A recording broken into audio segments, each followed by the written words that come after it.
इस बिजनेस में मार्जिन काफी हाई है। अगर तुम वॉल्यूम जनरेट कर पाओ तो इससे पैसा बहुत ज्यादा कमाया जा सकता है इस बिजनेस से। और जो हमारा ग्रॉस रेवेन्यू इससे निकल के आएगा वो आएगा अराउंड 14.6 lakhs। ग्रॉस रेवेन्यू जो निकल के आएगा ईयर 2 के एंड में वो आएगा 8.9 CR। ईयर 3 के एंड में वैसे ही अगर तुम कैलकुलेशंस करो तो ग्रॉस रेवेन्यू निकल के आ जाता है around 32 CR। Hey guys, what is up? आज की वीडियो में हम एक क्रेजी बिजनेस आइडिया देखने वाले हैं एंड आई थिंक ये बिजनेस एक $multi-million बिजनेस आइडिया बन सकता है। लेकिन मैं चाहता हूं तुम इस आइडिया को सुनो, जज करो और मुझे बताओ कि सही में इस आइडिया में इतना पोटेंशियल है या फिर सिर्फ मैं ऐसा सोच रहा हूं। सबसे अच्छी बात यह है कि इस बिजनेस को अभी इंडिया में ही नहीं ग्लोबली भी कोई नहीं कर रहा है, लेकिन इस चीज की डिमांड है, एक गैप है जिसको फिल करने की जरूरत है। इस वीडियो में हम आइडिया को देखेंगे, एक कंप्लीट बिजनेस प्लान देखेंगे विद रेवेन्यू प्रोजेक्शंस की कितना पैसा इससे कमाया जा सकता है, क्या रेवेन्यू मॉडल होगा, मार्केटिंग कैसे करनी है, अपने प्लेटफॉर्म पे लोगों को कैसे लाना है, सारी चीजें डिटेल में हम देखने वाले हैं। इस प्रोडक्ट को बिल्ड करने के लिए तुम्हें कोडिंग नहीं आनी चाहिए, तुम बिना कोडिंग के भी इस प्रोडक्ट को बना सकते हो। एटलीस्ट MVP तो बिना कोडिंग के बनाया जा सकता है। साथ ही में अगर इन्वेस्टमेंट की बात करें तो अंडर 10,000 20,000 तुम इस आइडिया को स्टार्ट कर सकते हो, इस प्रोडक्ट को बिल्ड कर सकते हो। ये आइडिया पसंद नहीं आता तो हमारे चैनल पे और बहुत सारे बिजनेस आइडियाज हैं, स्टार्टअप आइडियाज हैं जिनको जाके तुम चेकआउट कर सकते हो। Agency based ideas, SaaS based ideas, different types के बिजनेस आइडियाज तुम्हें हमारे चैनल पे मिल जाएंगे। साथ ही में तुम इस चैनल को सब्सक्राइब कर सकते हो ताकि और ऐसी वीडियोस तुम्हें देखने को मिले। जब भी तुम YouTube पे आओ तो और नॉलेज वाला कंटेंट तुम्हें देखने को मिले। अब चलते हैं सीधा लैपटॉप स्क्रीन पे और देखते हैं हमारा आइडिया क्या है, कैसे उसको बिल्ड करना है और कितना पैसा उससे एक्सपेक्ट किया जा सकता है।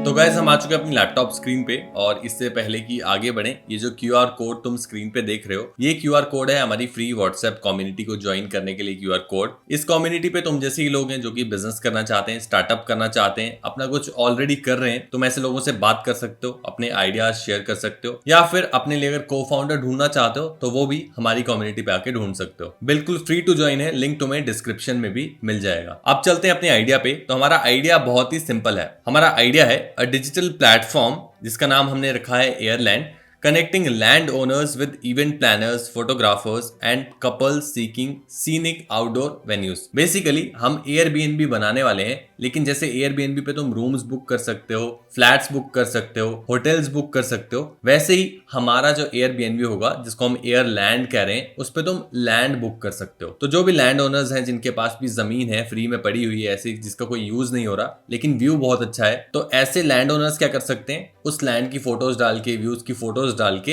हमारे प्लेटफॉर्म पे आके लिस्ट कर सकते हैं। और जो लोग ऐसे होंगे जिनको लैंड चाहिए होगी विद सीनिक व्यूज, मान लेते हैं शादी के लिए कोई लैंड ढूंढ रहा है ऐसे सीनिक व्यूज के साथ, या फिर फोटोशूट्स के लिए, या फिर इवेंट्स के लिए, किसी भी चीज के लिए लैंड चाहिए हो सकती है, एक जगह चाहिए हो सकती है जहां पे व्यू अच्छा हो, तो ऐसे लोग हमारी वेबसाइट पे आएंगे और जो लैंड वाली प्रॉपर्टी लिस्टेड होगी उसको वो बुक कर पाएंगे। तो बहुत ही सिंपल सा बिजनेस आइडिया है। और इसमें वैल्यू प्रोपोजिशन क्या होगी दोनों के लिए, तो जो लैंड ओनर्स होंगे वो मोनेटाइज कर पाएंगे अपनी लैंड को, जो कि ऐसे ही अनयूज्ड पड़ी है जिसका कोई भी काम हो नहीं रहा, तो वो फ्री में उससे पैसा कमा पाएंगे बिना कुछ किए। और जो रेंटर्स होंगे हमारे जो कि रेंट करेंगे, उनको एक क्यूरेटेड कैटलॉग मिल जाएगा आउटडोर लोकेशंस का। मल्टीपल आउटडोर लोकेशंस मिल जाएंगी जहां पे जाके वो शूट कर सकते हैं, अपनी वेडिंग प्लान कर सकते हैं, या फिर किसी और चीज के लिए उनको लैंड चाहिए तो वो कर सकते हैं। इसके साथ उन्हें ट्रांसपेरेंट प्राइसिंग मिलेगी। जो भी लैंड ओनर होगा वो प्राइस फिक्स रखेगा अपनी लैंड का, जो भी वो चार्ज करना चाहता है पर डे के हिसाब से, और सिक्योर बुकिंग वो हमारे प्लेटफॉर्म के थ्रू कर पाएंगे रेंटर्स। इस प्रोडक्ट को लॉन्च किया जा सकता है Tier 1 Tier 2 सिटीज से इंडिया में, जैसे कि बैंगलोर, दिल्ली, मुंबई, क्योंकि जो सिटी वाले लोग होते हैं वही ढूंढ रहे होते हैं लैंड्स को यूजुअली आसपास इवेंट्स कराने के लिए जहां पे व्यूज अच्छे हों और जहां पे थोड़ा पीसफुल माहौल हो। धीरे धीरे जैसे ही ग्रो करते हो वैसे ही पैन इंडिया जा सकते हो और उसके बाद ग्लोबली भी इसको ले जाया जा सकता है। ग्लोबली भी ये प्रॉब्लम सेम है। बिजनेस मॉडल बहुत ही सिंपल रहेगा। जो भी एक बुकिंग होगी या फिर एक ट्रांजेक्शन होगी, लेट्स से एक लैंड ओनर को पे करता है हमारा रेंटर 1 लाख रुपीज, तो उसके ऊपर 15 से 20% कमीशन तुम चार्ज कर सकते हो, तो वो 15,000 रुपीज आ जाता है। इसके अलावा तुम एड ऑन सर्विसेज भी ऐड कर सकते हो, जैसे कि इक्विपमेंट्स तुम रेंट के लिए दे सकते हो अगर तुम्हारे पास इक्विपमेंट्स है, या फिर पार्टनरशिप कर सकते हो केटरिंग वालों के साथ और उनके साथ टाई अप करके तुम कमीशंस उनसे भी ले सकते हो। तो ये हो गया हमारा एक बिजनेस आइडिया। लेकिन इस बिजनेस आइडिया को स्केल पे कैसे देखते हैं, तो स्केल पे क्या कर सकते हो, तुम खुद की लैंड खरीद सकते हो। जब तुम्हारे पास ये वाला मॉडल अच्छे से चल पड़ेगा, यूजर्स तुम्हारे पास आ जाएंगे, तुम्हारे पास डेटा इकट्ठा हो जाएगा कि लोग कहाँ प्रेफर करते हैं, लोकेशंस क्या प्रेफर करते हैं और कहाँ पे डिमांड ज्यादा है लैंड की। स्केल पे तुम क्या कर सकते हो, जहां पे तुम्हें पता लग रहा है कि यहाँ पे ज्यादा बुकिंग्स आती हैं, वहां पे तुम अंडर वैल्यूड लैंड ढूंढ सकते हो, उसको सस्ते में खरीद सकते हो। 1-2 एकड़ जैसे कि तुमने खरीद लिया, एक बार तुम्हारे पास पैसा आ गया, उसके बाद तुम अपनी लैंड जो ओन करते हो उसको भी तुम अपने प्लेटफॉर्म पे डाल सकते हो एज अ प्रीमियम लैंड की तरह। और तुम फिर सेल्फ ओन्ड लैंड को ऐसे ही बुकिंग्स के लिए दे सकते हो, आउटडोर वेन्यूज के लिए दे सकते हो। और इससे आगे अगर लेके जाना है इस बिजनेस को, तुम अपनी सर्विसेज और ऐड कर सकते हो। लेट्स से तुम पूरी वेडिंग प्लान कर सकते हो, उस वेन्यू पे जो जो लोगों को चाहिए वो सब बना के दे सकते हो, इंफ्रास्ट्रक्चर बना के दे सकते हो। तो अपॉर्चुनिटीज बहुत ज्यादा है, लिमिट तुम्हारी क्रिएटिविटी होगी सिर्फ इसमें, एक बार ये चल पड़े तो। और इससे एक बहुत बड़ा बिजनेस बनाया जा सकता है स्केल पे, और बहुत सारी चीजें की जा सकती हैं। तो अब हमने समझ लिया कि बिजनेस आइडिया क्या है। अब हमें अपने कस्टमर को समझना है कि हमारे कस्टमर कौन कौन से लोग होंगे। सबसे पहले तो बजट कॉन्शियस कपल्स, जो कि पैसे के बारे में सोचते हैं और थोड़ा पैसा बचाना चाहते हैं कोई भी इवेंट से या फिर अपनी शादी कर रहे हैं उससे। और साथ ही में उनको सीनिक और आउटडोर व्यू भी चाहिए अपनी शादी के लिए या फिर जो भी वो इवेंट कराना चाहते हैं उसके लिए। दूसरा होगा DIY ब्राइड्स एंड ग्रूम्स, ऐसे लोग जो कि अपनी शादी खुद कस्टमाइज करना चाहते हैं,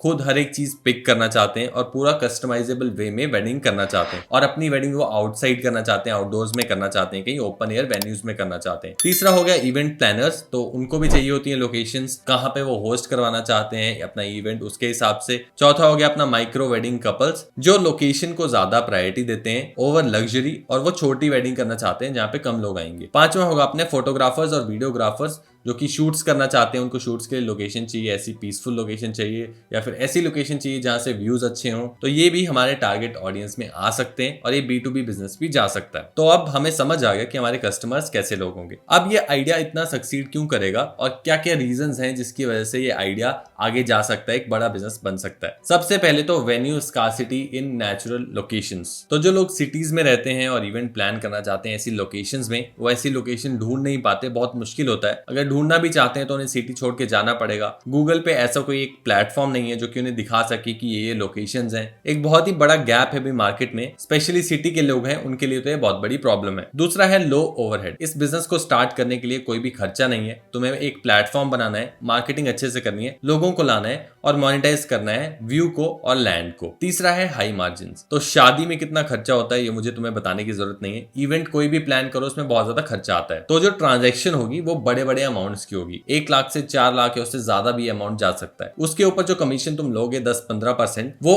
कमीशन काफी ज्यादा निकल के आता है क्योंकि ट्रांजैक्शन अमाउंट इतना बड़ा है। तो मार्जिन काफी हाई रहेंगे इस बिजनेस में। चौथा होगा अपना मॉड्यूलर एक्सपेंशन। तो जैसा कि हमने डिस्कस किया कि हम अपना लैंड ले सकते हैं लेटर स्टेजेस में, उसको हम कस्टमाइज करा सकते हैं, उसमें अपने एम्यूनिटीज दे सकते हैं, ऐड कर सकते हैं चीजें जैसे कि solar power lights, pavilion, fire pit और भी बहुत सारी चीजें ऐड की जा सकती है जो भी यूजर को चाहिए, कस्टमर को चाहिए उसके हिसाब से। सेम चीज तुम कर सकते हो जब कोई ओनर रेंट करने के लिए दे रहा है अपनी लैंड, तुम अपनी एक एड ऑन सर्विस डाल सकते हो कस्टमर के लिए कि हम तुम्हारे लिए लेट्स से वॉशरूम्स बना के देंगे वहां पे, जो कि पोर्टेबल वॉशरूम्स होंगे, या फिर सोलर पावर लाइट्स लगा के देंगे। अगर कस्टमर को वो चाहिए तो तुम वो ऐड ऑन कर सकते हो। पांचवा है रीसेल वैल्यू। तो जो हमने आइडिया डिस्कस किया था जिसमें हम अपनी लैंड खरीदेंगे, तो एक तो तुम्हारे पास डेटा होगा जिसके बेसिस पे तुम लैंड खरीदोगे और तुम्हें पता होगा कि लोग वहां पे प्रेफर कर रहे हैं अपने इवेंट्स करवाना। तो ऐसी जो लैंड होगी जो कि तुम ओन करोगे उसकी वैल्यू बहुत तेजी से बढ़ती है क्योंकि वहां पे तुम ऑलरेडी इवेंट्स करवा चुके हो और लोगों को पता है वहां पे इवेंट्स होते हैं, लोग वहां पे प्रेफर करते हैं इवेंट्स। तो लेटेस्ट स्टेजेस में अगर तुम उस लैंड को सेल भी करना चाहो तो उससे काफी ज्यादा पैसा कमाया जा सकता है। और लास्ट है हमारा मिनिमम स्टाफ रिक्वायरमेंट। तो स्टाफ रिक्वायरमेंट इसमें नहीं है बिल्कुल भी शुरू में, तो प्लेटफॉर्म तुम अपना बनाओगे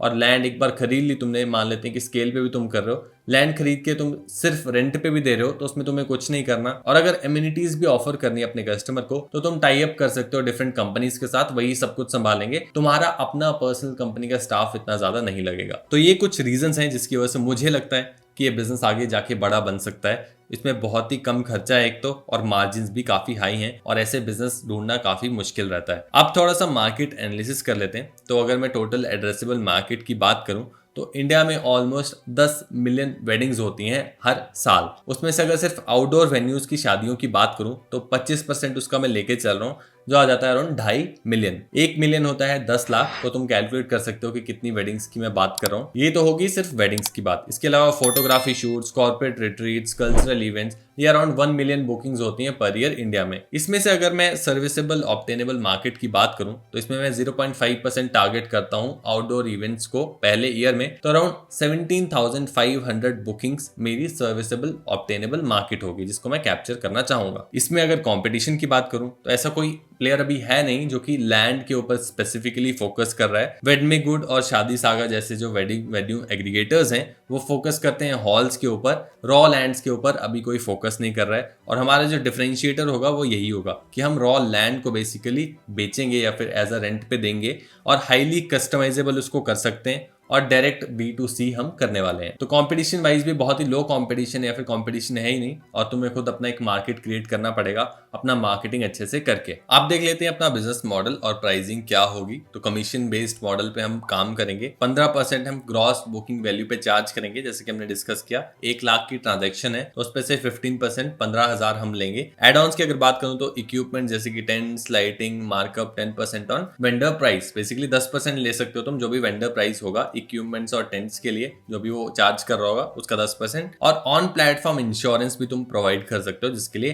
500 से 2,000 रुपया पर बुकिंग चार्ज किया जा सकता है। थोड़ी से और अगर नंबर्स देखें तो एवरेज बुकिंग वैल्यू जो होती है वेडिंग्स की वो मैं 1 लाख लेके चल रहा हूँ लेट्स से एवरेज। फोटोशूट्स की अराउंड 12,000 लेके चल रहा हूँ और कॉर्पोरेट ऑफसाइट्स की अराउंड 75,000 रुपीज में लेके चल रहा हूँ। तो वेटेड एवरेज अराउंड 65,000 रुपीज पर बुकिंग आ जाता है। ये आगे जाके हमारी फाइनेंशियल प्रोजेक्शंस में काम आएगा तो इसको ध्यान से याद रखना। अब हमारी जो गो टू मार्केट स्ट्रेटेजी होगी GTM होगा वो देख लेते हैं। तो सबसे पहले तो सप्लाई एक्विजिशन यानी कि लैंड्स हमें अपने प्लेटफॉर्म पर चाहिए होंगी। लैंड ओनर्स आके लैंड को अपने लिस्ट करें वो चाहिए होगा तो तुम पार्टनरशिप कर सकते हो लैंड ओनर्स के साथ की रीजन्स में। जो भी रीजन्स तुम्हारे आसपास है वहां से स्टार्ट कर सकते हो। जो भी सिटी तुम्हारे आसपास है उसके आसपास से तुम स्टार्ट कर सकते हो। Real estate brokers, farm owner associations, इसके थ्रू तुम पार्टनरशिप्स अपने लिए ढूंढ सकते हो। इसके अलावा ऑन ग्राउंड फील्ड स्काउट्स जो कि लेटर स्टेजेस में तुम कर सकते हो। ऐसे लोग जो कि स्काउट करें प्रॉपर्टीज को और उसके बाद लिस्ट करवाएं हमारे प्लेटफॉर्म पे, ऐसे लोग तुम हायर कर सकते हो। डिमांड जनरेशन के लिए एड्स का यूज तुम कर सकते हो। कंटेंट मार्केटिंग का यूज तुम कर सकते हो। इंस्टाग्राम पे कंटेंट अच्छा बनाओगे तो ये आइडिया बूम कर सकता है। इतना मुश्किल होना नहीं चाहिए कंटेंट मार्केटिंग की हेल्प से इसको आगे ले जाना या फिर डिमांड को लाना। सप्लाई में थोड़ा सा इशू आ सकता है। सप्लाई में तुम्हें अपने लैंड ओनर से लिस्ट करवाने पड़ेंगी प्रॉपर्टीज। डिमांड जनरेशन के लिए तुम कोलैबोरेशंस भी कर सकते हो पॉपुलर वेडिंग प्लानिंग इन्फ्लुएंसर्स के साथ या फिर इवेंट प्लानर्स के साथ। SEO और कंटेंट मार्केटिंग कर सकते हो। अपने ब्लॉग्स डाल सकते हो वेबसाइट पे, यूट्यूब पे कंटेंट डाल सकते हो, वीडियोस डाल सकते हो, जो भी तुम होस्ट करवा रहे हो उसकी वीडियोस डाल सकते हो और एक तरह से वायरलिटी एलिमेंट ऐड करने की कोशिश कर सकते हो अपनी कंटेंट मार्केटिंग स्ट्रेटजी में। तीसरा और सबसे इंपॉर्टेंट फैक्टर होगा ट्रस्ट एंड सेफ्टी। तो जो सारी प्रॉपर्टीज होंगी वो वेरीफाइड करने पड़ेंगी। तुम्हें देखना पड़ेगा कि वो सही में प्रॉपर्टी एग्जिस्ट करती है, उतनी अच्छी है या नहीं, फोटो सही है या नहीं। तो ये एक थोड़ा सा चैलेंज आ सकता है। फोटोशूट्स वगैरह करना पड़ेगा प्रॉपर्टी का। डिपॉजिट और रिफंड पॉलिसीज तुम्हें देखने पड़ेंगे कि क्या पॉलिसीज रखना चाहते हो तुम। इंटीग्रेटेड पेमेंट गेटवे, तो पेमेंट गेटवे तुम रेजर पे यूज कर सकते हो इंडिया में, स्ट्राइप US में यूज किया जा सकता है। और इंश्योरेंस जो कि हमने डिस्कस किया ऑप्शनल तुम एड ऑन दे सकते हो। तो सिंपल GTM स्ट्रेटेजी है। डिस्ट्रीब्यूशन बिल्ड करने के लिए तुम्हें सिर्फ कंटेंट मार्केटिंग अच्छे से करनी है और बाद में एड्स भी रन कर सकते हो अगर तुम चाहो तो। अब इस प्लेटफॉर्म को बनाना कैसे है? तो प्लेटफॉर्म को बनाने के लिए तुम वर्डप्रेस का यूज कर सकते हो। थीम्स तुम्हें मिल जाएंगी। ऐसा प्लेटफॉर्म बनाने के लिए पेड थीम्स हो सकती हैं लेकिन 4-5 हजार रुपए के अंदर अंदर तुम थीम भी खरीद पाओगे। इस तरह की थीम, इस तरह की वेबसाइट बनाने के लिए कोड कर सकते हो खुद से, तो खुद की कोडिंग कर सकते हो या फिर अगर तुम AI कोडिंग टूल्स के यूज करना चाहते हो, AI नो कोड टूल्स के यूज करना चाहते हो तो वो भी कर सकते हो। लेकिन उससे सिर्फ MVP बनाना, देखना कितनी डिमांड सप्लाई तुम जनरेट कर पा रहे हो। अगर डिमांड सप्लाई अच्छी आ रही है तो उसके बाद या तो तुम वर्डप्रेस पे खुद बनाओ या फिर किसी डेवलपर को हायर करके कस्टमाइज्ड वेबसाइट बनवाओ, क्योंकि AI कोडिंग टूल से तुम एक स्केल पे वेबसाइट अभी नहीं बना पाओगे अगर तुम्हें बिल्कुल भी कोडिंग नहीं आती तो। अगर वॉल्यूम जनरेट हो पा रहा है तो लेटर स्टेजेस में कस्टमर सपोर्ट चाहिए होगा, चैटबॉट या फिर कोई भी तुम्हारे कॉल सेंटर की तरह लोग रख सकते हो। अगर कोई बंदा प्रॉपर्टी देखना चाहता है जाके तो तुम फील्ड सपोर्ट रख सकते हो। अगर रखना चाहो तो एक बंदा जो कि उन्हें जाके प्रॉपर्टी दिखाए, या फिर तुम गूगल मैप की पिन डाल सकते हो और डायरेक्ट उन्हें नंबर दे सकते हो कॉन्टेक्ट करने का जो भी ओनर होगा और वो उन्हें प्रॉपर्टी दिखा सकता है। तीसरा ऑप्शन होगा ऑन प्लेटफॉर्म वेंडर्स। तो अपने प्लेटफॉर्म पे अगर वॉल्यूम आ रहा है तो वेंडर्स लिस्ट कर सकते हो, जैसे लाइटिंग के वेंडर्स, फर्नीचर, टॉयलेट्स वगैरह के वेंडर्स जो होंगे उन्हें अपने प्लेटफॉर्म पे ही ऐड कर सकते हो और वहीं से तुम्हारा जो कस्टमर होगा वो ऐड कर सकता है ऐसी सर्विसेज को। जैसे उसे लाइटिंग चाहिए तो वो ऐड कर सकता है वेंडर को तुम्हारे ही प्लेटफॉर्म पे और वहीं से बुक कर सकता है। प्लेटफॉर्म बिल्ड करना इतना मुश्किल नहीं होगा, इतना कॉम्प्लेक्स प्लेटफॉर्म ये नहीं बनेगा। सिंपल डायरेक्टरी टाइप की वेबसाइट बनेगी। और अगर मैं अब टीम की बात करूं और माइलस्टोन्स की बात करूं तो सबसे पहले तो MVP बनाना है, वो अकेले बनाओ, एक स्केल तक लेके जाओ, थोड़ा सा देखो कि कितना डिमांड सप्लाई आ रहा है। अच्छा डिमांड सप्लाई आ रहा है तो तुम या तो और पैसा लगा सकते हो या फिर फंडिंग उठा सकते हो, या फिर अपना पैसा लगा के भी इसको फंड किया जा सकता है। इस टेबल को तुम देख सकते हो माइलस्टोन्स के लिए और इनको फॉलो कर सकते हो अगर तुम करना चाहो तो, लेकिन हर एक की अपनी स्पीड होती है, हर एक की अलग रिसोर्सेज होंगी, उसके हिसाब से ये भी चेंज हो जाएगा। अब बात कर लेते हैं फाइनेंशियल प्रोजेक्शंस की कि कितना पैसा इस बिजनेस से कमाया जा सकता है। तो कुछ मैं एजम्पशंस लेके चल रहा हूँ। तो लेट्स से ईयर 1 के एंड तक मैंने 150 लिस्टिंग्स की और एवरेज बुकिंग पर लिस्टिंग जो आई वो आई 10। तो टोटल जो बुकिंग्स आ जाएंगी मेरे पास वो आएंगी 1500 पहले ईयर में। एवरेज बुकिंग वैल्यू जो थी वो थी अराउंड 65,000 जो कि हमने पहले निकाली थी, और इसमें से कमीशन रेट हमारा 15% हम चार्ज करेंगे, और जो हमारा ग्रॉस रेवेन्यू इससे निकल के आएगा वो आएगा अराउंड 14.6 लाख्स। ईयर 2 में अराउंड हम 500 लिस्टिंग्स ऐड कर देंगे। इसमें हमारी जो एवरेज बुकिंग्स पर लिस्टिंग आएंगी वो आएंगी 15 और टोटल बुकिंग 7500, और इसमें हम कमीशन रेट थोड़ा सा बढ़ा देंगे। हमने यहाँ पे 17% कर दिया है। इसमें हम वेंडर्स ऐड करके इसको बढ़ा सकते हैं या फिर और कमीशन चार्ज कर सकते हैं डिफरेंट सर्विसेज के लिए। अप सेलिंग क्रॉस सेलिंग से ये थोड़ा सा बढ़ाया जा सकता है। ग्रॉस रेवेन्यू जो निकल के आएगा ईयर 2 के एंड में वो आएगा 8.9 CR। ईयर 3 के एंड में वैसे ही अगर तुम कैलकुलेशंस करो तो ग्रॉस रेवेन्यू निकल के आ जाता है अराउंड 32 CR। ये इतने बड़े नंबर्स इसलिए हैं क्योंकि इस बिजनेस में मार्जिन्स काफी हाई हैं। अगर तुम वॉल्यूम जनरेट कर पाओ इस लेवल का वॉल्यूम, जैसे कि एवरेज बुकिंग पर लिस्टिंग यहाँ पे 10 है, यहाँ पे 20 है, तो इस लेवल का अगर वॉल्यूम जनरेट कर पाते हो तो इससे पैसा बहुत ज्यादा कमाया जा सकता है इस बिजनेस से, क्योंकि मार्जिन्स हाई हैं और कोई ऐसी कॉस्ट भी नहीं है। इस टेबल को तुम एज अ माइलस्टोन फॉलो कर सकते हो। तुम ट्राई कर सकते हो कि तुम 150 लिस्टिंग्स तक पहुंचो पहले, उसके बाद ट्राई करना है कि एवरेज बुकिंग पर लिस्टिंग किस तरह 10 पहुंचाई जाए। ये दोनों अगर तुमने चीजें कर ली तो उसके बाद आगे खुद ब खुद होता रहेगा। तो ये थे हमारे कुछ रेवेन्यू प्रोजेक्शंस जो कि हम एक्सपेक्ट कर रहे हैं इस बिजनेस से। अब कुछ रिस्क भी हैं इस बिजनेस में, जैसे कि सीजनैलिटी। तो वेडिंग सीजन जो होता है वो पीक होता है अक्टूबर से फेब के बीच में, तब ज्यादा पैसा बनेगा ऑब्वियसली। ऑफ सीजन में तुम और अपने बिजनेस पे काम कर सकते हो और उसे अच्छा बेटर बनाने की ट्राई कर सकते हो। दूसरा दिक्कत हो सकती है क्वालिटी कंट्रोल, कि जो ओनर ने फोटो डाली है वैसा वेन्यू ना निकले तो काफी डिसअपॉइंटमेंट हो सकती है हमारे कस्टमर को, क्योंकि उसे जाना पड़ेगा सिटी से ऐसी जगह जहां पे वो प्लान कर रहे इवेंट। वो जगह दूर हो सकती है, 2 घंटा दूर हो सकती है, 2.5 घंटा दूर हो सकती है, तो उसका टाइम वेस्ट होगा और उसका पूरा एक्सपीरियंस खराब हो जाएगा। तो इसे ध्यान से तुम्हें कंट्रोल करना पड़ेगा। चेकलिस्ट वगैरह बनाने पड़ेगी कुछ, जिसके हिसाब से तुम प्रॉपर्टी को लिस्ट करो या फिर रेटिंग करो, ताकि तुम्हारे कस्टमर का टाइम वेस्ट ना हो। तीसरा है रेगुलेशन। तो कॉन्ट्रैक्ट्स वगैरह तुम्हें बनाने पड़ेंगे, लैंड ओनर्स के साथ साइन करवाना पड़ेगा कि हम उनकी लैंड यूज कर रहे हैं इतने टाइम के लिए, और जो भी है वो एक कॉन्ट्रैक्ट के ऊपर लिस्ट कर सकते हो। और चौथा है ग्लोबल एक्सपेंशन। इंडिया की मार्केट को हम बहुत अच्छे से जानते हैं, लेकिन बाहर की मार्केट्स कैसी हैं, कैसे काम करती हैं, वहां पे मार्केटिंग कैसे करनी है, वो थोड़ा सा दिक्कत आ सकती है तुम्हें अगर तुम्हारे पास कोई को फाउंडर नहीं है जो कि बाहर जिन्होंने काम कर रखा है ऑलरेडी। लेकिन ईयर 3 तक अगर तुम इस रेवेन्यू तक पहुंच पाओ तो तुम हायर कर सकते हो किसी को, अच्छे खासा पैसा दे सकते हो उसको, ताकि वो तुम्हारी ग्लोबल एक्सपेंशन में हेल्प कर सके। तो ये कुछ रिस्क हैं इस बिजनेस में, इसके अलावा कुछ ऐसा रिस्क नहीं है। और ये था हमारा कंप्लीट बिजनेस प्लान। इस बिजनेस प्लान को तुम डाउनलोड कर सकते हो। डाउनलोड करने के लिए तुम्हें सिंपल लाइक करना है इस वीडियो को, सब्सक्राइब करना है इस चैनल को, और कमेंट करना है जाके एयरलैंड। जैसे ही इस वीडियो पे 100+ लाइक्स होते हैं मैं इस डॉग का लिंक तुम्हें कमेंट बैक करके दे दूंगा। साथ ही में मुझे कमेंट्स में बताओ कि सही में ये आइडिया इतना बड़ा बन सकता है या फिर ये एक फ्लॉप आइडिया होगा। इस वीडियो के लिए इतना ही। थैंक यू, धन्यवाद।